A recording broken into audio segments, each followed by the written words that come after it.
भोर बम के गुजे नारा झुमेला देवघर सारा।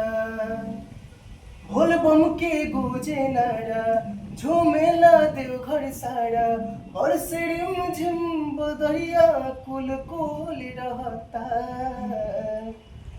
बैजू बाबा की पावन नगरिया सावन में ब्यूटीफुल रहता। बैजू बाबा की पावन नगरिया सावन में ब्यूटीफुल रहता।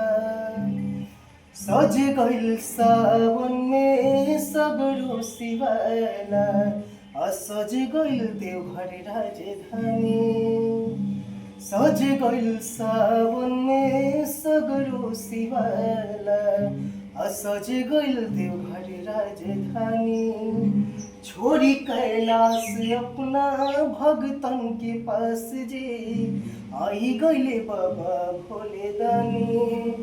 पूरा यूपी बिहार कुल कुल रहता। बैजू बाबा की पावन नगरिया सावन में ब्यूटीफुल रहता।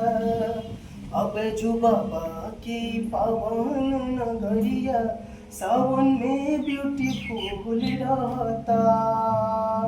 जय भोले शंकर। कैसा लगा गाना? लाइक कमेंट शेयर और चैनल को सब्सक्राइब जरूर करें। धन्यवाद।